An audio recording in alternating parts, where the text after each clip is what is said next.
赵少康，欢迎你来到 TVS 赵少康战情室。专门向特别来宾沈富雄委员、范云委员、黄伟汉先生、柯震委员、江宜真议员、陈志涵主任。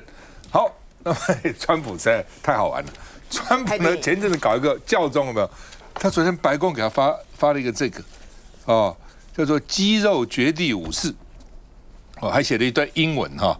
他主要就讲呢，他说5月4号大家快乐然后呢还骂那些西斯就是邪恶战士西斯领主、杀人犯、毒贩、危险囚犯跟 MS-13帮派的成员好像萨尔瓦多的黑帮吧。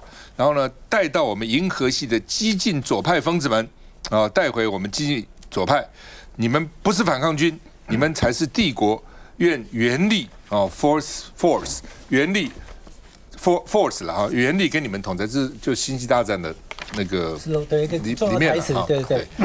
然后呢，网友就说了，奇怪了，你不是骂那个左派西斯，那你拿这个剑就是西斯的剑红的剑说你要搞什么东西那网友很厉害，其实我看也看不懂，我也看过电影，但是都忘了什么谁拿什么剑，谁拿什么剑，说坏蛋才拿红色光剑呢，你太搞笑了然后呢，这个反正川普而且这是白宫发的，这不是川普，是白宫发出来的脸书白宫现在旁边围绕川普都是马屁精，我觉得好，那他昨天不讲吗？说对那个在外国拍的片子要征100%的关税嘛，说好莱坞等等这个电影业都快被毁了，而且文化被毁，还是用国安的理由。哇，现在大家很用国安影响到我们文化结果呢？影业界就震撼了，说他到底要怎么搞呢？到底怎么样才算是国外制作？什么美国制作呢？因为现在美国很多片子都在国外制作的因为加州太贵了，别地方做要在美国放映啊。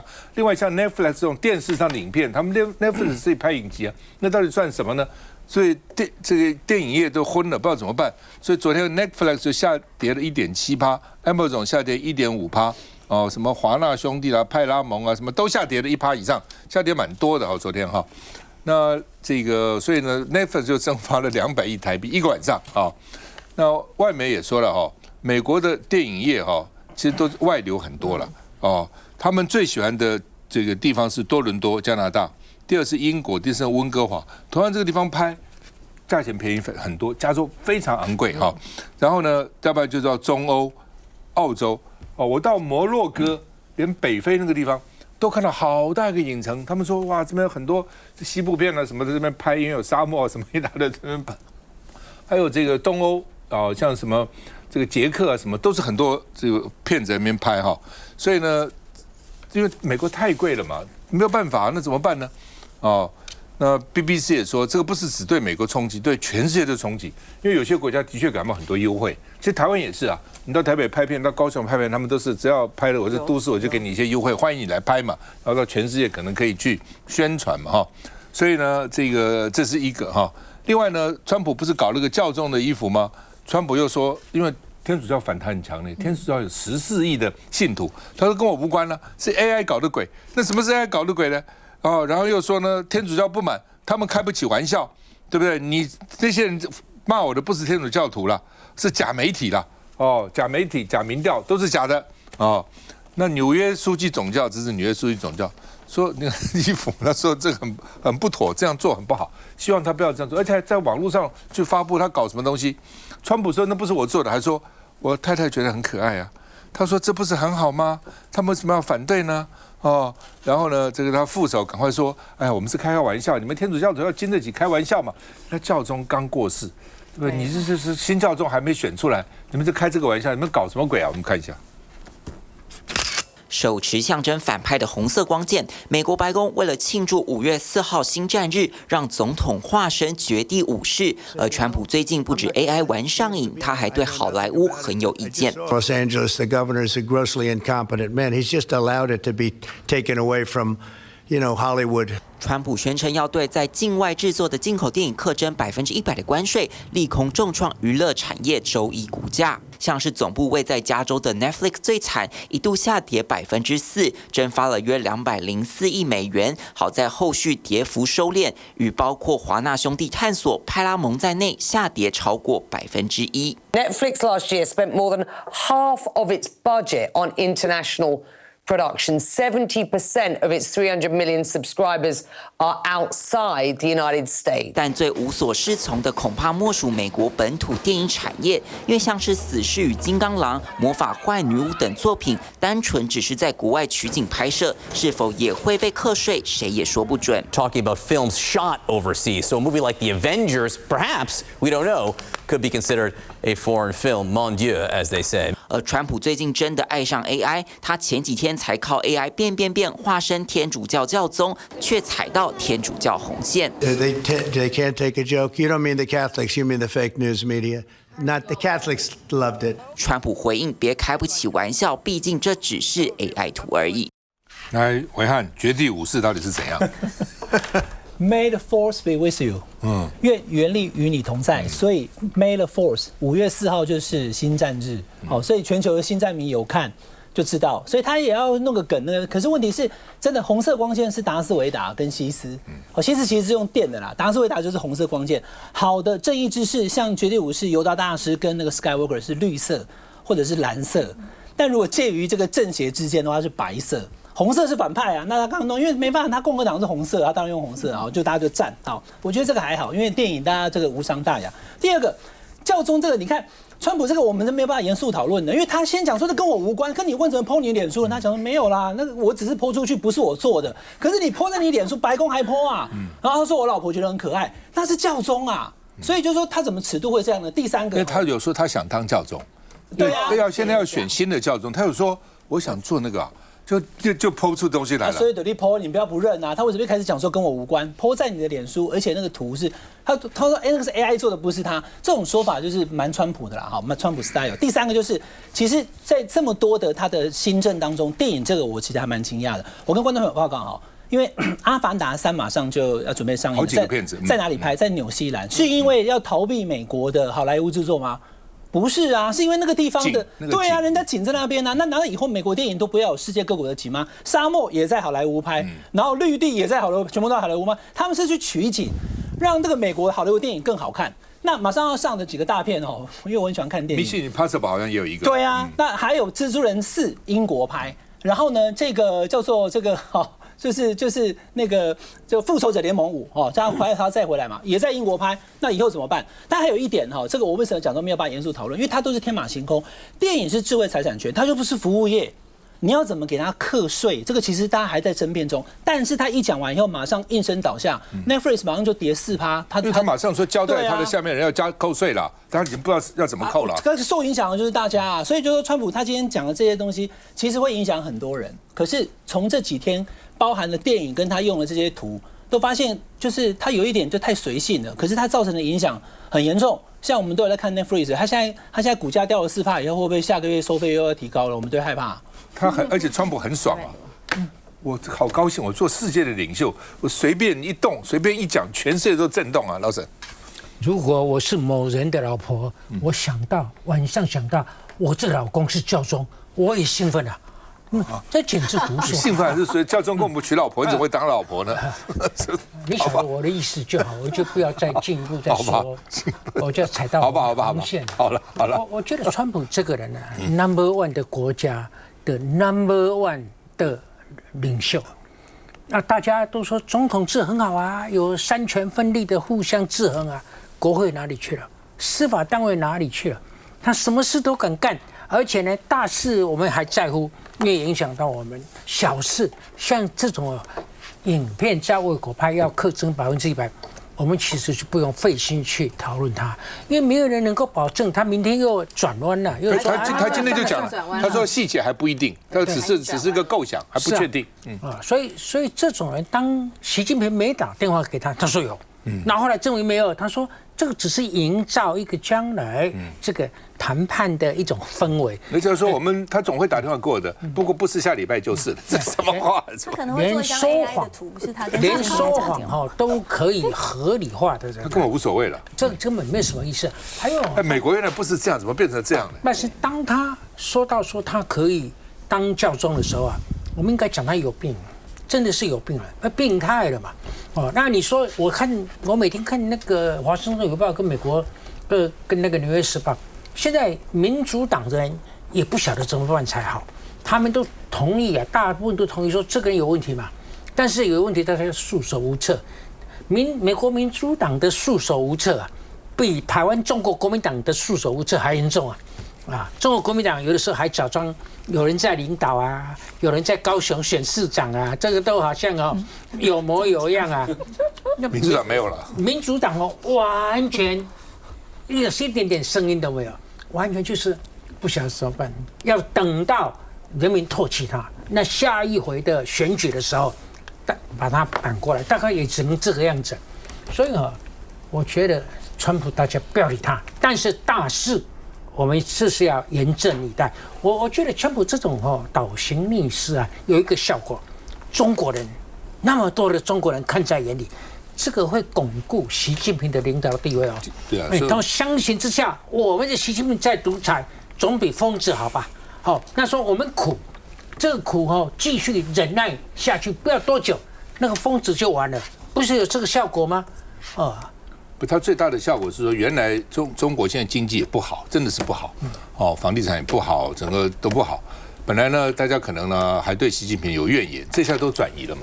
就是因为川普害我们的，就变成这样。他转移焦点，不是只有中国、加拿大、澳洲，最近新加坡的大选，只要反川普都赢啊。尤其加拿大，本来那个执政很惨啊，民调输20%，居然能够原来政治素人就靠一个反川普。韩国、以色列跟台湾会是例外了。哎呦，这么快的时间，对不对？就这种反对川普的，就变成反对川普，变成选举的主轴了，变成这样子实在是要命了不过。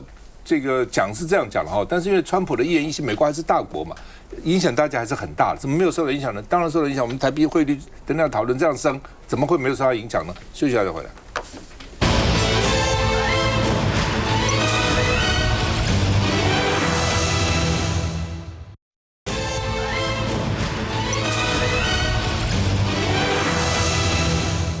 好，习近平明天要到俄罗斯访问而且这次呢，共军还派部队去参加红场的阅兵。那红场的确很棒哇！我去过那个建筑都像玩具一样的那个广场很棒但是呢，这个就是俄罗斯嘛，苏联他怕我去欧洲怕死了所以成立了北约这个原因那这个他们要干嘛呢？就是要纪念苏联伟大卫国战争胜利，主要是对纳粹了。当时就打到列宁格勒去了，这是俄罗斯好惨了，德国那多厉害因为太冷，实在太冷了，德国已经很冷了，俄罗斯更冷，冰天雪地，所以没有打成所以他们要参加红场的阅兵这个解放军要去接受检阅，而且呢，解放军去还要唱歌所以表示他们呢两个国家关系是不错的那另外呢，这个解放军要唱抗日歌曲，而且还要喊。正义必胜，和平必胜，人民必胜这个口号嘹亮震惊全场。那他们要唱什么抗日歌曲呢？叫做《游击队之歌》游击队之歌这是游击队之歌的歌词跟歌谱那另外呢，这个川普就说了，说习近平到俄罗斯去，中共一直敲美国的竹杠，所以我们要报复而且说。尼克森总统当时跟中国建立关系是最糟糕的举措。尼克森那时候去访问大陆，季新奇帮他安排，季新奇假装肚子痛先去台湾那时候真的是觉得深受打击，因为尼克森绰号叫什么？你们知道吗？叫反共先生是最反共的他这个第一次选中了没选上台湾还招待他到台湾来，对他很好觉得。这个他实在是跟我们一样都很反共，那个时候就他居然开始就背叛这个中华民国跑去跟毛泽东见面那所以川普说呢，他是始作俑者，如果没有他，我们美国就不会跟这个中共建交了，卡特以后就不会建交了他以后就不会做大了所以呢，他们就讲是习近平先跟普丁亲密互动，川普会不会生气，会不会吃醋那另外呢，泽伦斯基讲话了。泽连斯基说我乌克兰没有办法保证习近平这些人在莫斯科的安全，就小心我们去炸你们，把你们都炸死到时候我们不能保证你的安全。除了他，谁会去炸呢？这他可能会嘛出动无人机，搞不好你们都在那边，好一锅子给你们煮了。我们看一下。俄罗斯卫国战争胜利80周年纪念活动即将登场。5月3号，中国人民解放军仪仗队在莫斯科举行第2次阅兵彩排。队员穿着军装亮相红场街头，并高唱多首军歌。当天，大批旅俄华侨和中国留学生提前5-6个小时到现场卡位，热情挥舞5星旗，还跟唱强军战歌、歌唱祖国等歌曲。大陆官媒报道，这场充满历史象征意味的彩排是对二战胜利的纪念，也是中俄军事外交合作的再次展现，反映出双边关系持续稳定的态势。俄罗斯和前苏联政府每年5月9号都会在红场举行纪念卫国战争胜利阅兵式。2015年，习近平与夫人彭丽媛都有出席。这次为习近平再次受邀出席，当地还举办多场艺文活动。С очень большой надеждой народы, антифашистские силы, прогрессивные силы смотрят в сторону Пекина и Москвы, как обращаясь к ним, как к тем центрам, которые обязательно помогут отстоять память, справедливую информацию сохранить о событиях Второй мировой войны. 中俄两国从官方到民间毫不吝啬展现兄弟情谊。外媒新加坡联合早报引述专家看法，认为这场外交战和美国脱不了关系。一来，川普有意联俄抗中，对普京狂抛媚眼；二来，中美对抗局势短期难善了。因此，习近平必须和俄罗斯各方面更加强紧密合作。我先回应一下啊，这个川普从他1月20号就任到现在啊，其实对美国人来说最大的一个影响是什么？每个人都是希望他们自己的国家很有光荣感。那川普这一连串的作为啊，说实在的，你让我任何时候你在各地遇到美国的观光客，大家都会开始未来跟他聊天，就开始讲到你们 Trump 到底今天发生什么事情。美国人觉得他们真的觉得有点被羞辱的感觉。我觉得是目前为止在情绪上、心情上面，这是非常重要，更不要提到这个所谓的关税的问题。那因为5月9号刚好是苏联战胜的80周年纪念啊，所以刚好利用这个机会，这个习近平要来访问普丁。那你也知道，这个川普不断的跟大家宣示说，他跟习近平未来如何不知道，但是他跟普丁绝对是好朋友。那习近平当然利用这个机会，特别是在全世界都在反中的浪潮，或者来跟他排挤他的时候，他一定要跟普丁站在一起，利用这个时候来凸显他们之间中俄彼此联盟的重要性，拿来形成一个反对美国的这样子的一个系统。那当然，我们那个川普几乎得罪了所有的人，包括他的盟邦，但是这些盟国也不会因为川普这一段的动作，反而去跟中共站在一起，或跟俄国站在一起，还不至于。但是他已经得罪了非常多的人，所以到这个时候呢，川普是不是会害怕这个中俄彼此的联手对他造成很大的影响？绝对会有。所以你会看到，他们即使在这个两个人同样见面，他骂的都是习近平，绝对不会跟普丁讲任何一件事情。然后呢，他当然会不断的批判。那尼克森做了什么样的决定？因为川普，你可以从他的言行里面打从心里就在告诉大家说，这个跟中国建交，中国就是要获取美国的好处，从过去到现在都是从美国这边拿到他的好处，然后再壮大中国。我们美国都是吃亏的份，所以他今天一上台，务必要把这样的状况给停止。所以他希望能够说服美国人，只要没有中国的因素存在，这个美国就会变成那个 Make America Great Again。但是很显然的没有，我们只能说到目前为止，明天的会面还有明天他们之间会有产生什么样的话题，特别是俄乌之间，因为这个普丁不认为这时候应该谈到所谓的停火，而这个习近平对于俄乌战争，他是站在比较中立的一个立场。那至于他们的两大领袖碰面，对于跟未来跟美国的对抗，或跟美国之间有什么样的关联，还有在对这个乌克兰之间到底会有什么样的一个影响度，其实5月9号这一天，这个苏联80周年的这个庆祝大会来说，应该是世界上大家会比较关注的一个重点。尼克森当时之所以拉拢中国，是因为越战嘛，是为了平衡俄国。希望能够离间中国跟俄国的关系。那现在川普呢，希望拉俄国，要离间俄国，也是要离间俄国跟中国关系，其实都为了这个。来，范委员。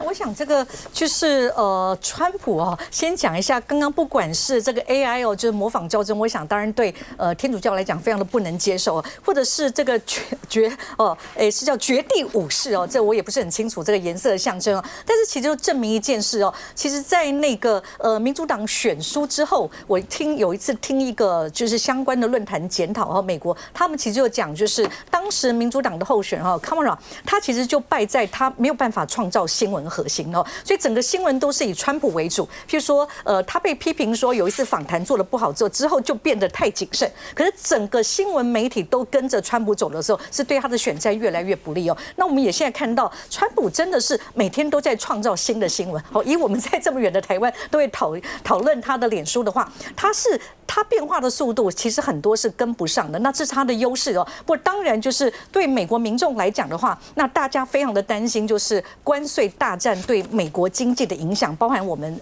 讲到的这个所谓的这个财政的预估哦。那但是我也要提醒大家，就是我最近看到一个部分，就是有媒体去调查共和党的支持者，还是有超过一半的人觉得他最近的这些举动非常好哦，就是要变来变去，因为他是一个非常好的商场上的谈判者哦。那我自己个人是认为，就是说他现在把所有美国内政上的问题哦都归宗于中国。其实呢，这个在解方上是不是对的，是有很多就是我们就学术分析上的疑论。可是他成功的去把这个对中国的不满转化成所有美国内部问题的一个解方，然后他正在美中大战。那当然这是对美国内部的情势的了解哈。那民主党也的确是要检讨他们过去的策略。那回来看，我觉得对台湾来讲的话，那这个大国的博弈哦，我们必须要了解的就是这个情势的变化趋势，包含刚刚讲的习近平跟普丁哦，这一年已经是第4次碰面，可是你可以看到越来越不忌讳，包含就是乌克兰的政府也说他们在当地看到就是非常多的中国军哦，那是不是在那边演练技巧？那将来要对台湾或者对他其他的邻国的话，我觉得是大家会都睁着眼睛看的。那另外就是说，中俄之间的军事的合作，那光靠美国那其他的欧洲的民主国家觉得美国已经越来越难预测，所以他们如何能够彼此团结起来那单独去维系这个民主国家的力量，然后怎么跟川普或者以川普为代表的美国合作那能够扩大这个民主阵营的话，那是大家在担心的。那我觉得对台湾来讲的话，那其实就是我们调整自己的步伐。在这里面，那看到台湾的最重要的利益那不要自乱阵脚那谁能够在这个局势中做好最好的谈判，然后给自己最大的利益那当然对台湾来讲，美国不只是我们军事重要的盟友，我们在贸易上其实也是国际贸易上是分工上的很好的合作的位置。那我相信就是以我们目前看到的讯息，在第一波的谈判名单上，台湾就已经有初步的对话的话，那应该是就是说会往一个最大利益对台湾最好的方向走。因为川普为什么还有40%出头人支持他？因为他的确有些人觉得说，比如像这个电影为什么要加100%的这个关税？因为加州已经有18000个人失业了，就跟电影有关的人包括导演啦、写剧本的、灯光师啦、录音师啦、摄影师一大堆，因为工作跑了嘛，所以18000个人大家觉得蛮好的。那另外，比如说他今天我才看新闻，他预备把这个加州旁边的那个旧金山旁边那个恶魔岛监狱恢复。Welcome to the Rock。恶魔岛监狱当时多么恶名昭彰啊！最坏的坏蛋才送到是恶魔岛去我记得我到旧金山的时候还坐船去参观，从旁边有上去看那个监狱那个状况。那当时用了29年以后作废了，因为太恶名昭彰，好多电影都以什么逃离恶魔岛啦，什么一大堆作为这个电影的题材他现在说把美国最坏的坏蛋，让他们在美国不要到处横行，街头抢啊、吸毒都送到恶魔岛去，监狱要重新恢复。美国很多的监狱都是委托给民间经营的，美国自己官方也不经营了，所以呢，监狱已经人满为患，太多人在街头上作乱，所以加州才什么990还是1000块美金以下都不算强了，随便的，因为监狱已经关不了这么多人了，所以我相信川普是要把恶魔岛恢复，把街头那个坏蛋关进去，然后美一定觉得好嘛，虽然是违反人权了，但是就像杜特地，对吧？毒贩已经杀了几千人了，对不对？现在送到海牙去了，但是菲律宾人，你不相信杜特地回来选举还会当选，就是因为大家痛恨这种毒贩，痛恨杀人犯，痛恨这种暴力犯，痛恨这种这个抢劫犯跟这个绑票犯，痛恨到极点，政府都没办法。所以一个人这样出来，虽然手段是不人道的、很凶残的，大部分民众是支持的。休息一下再回来。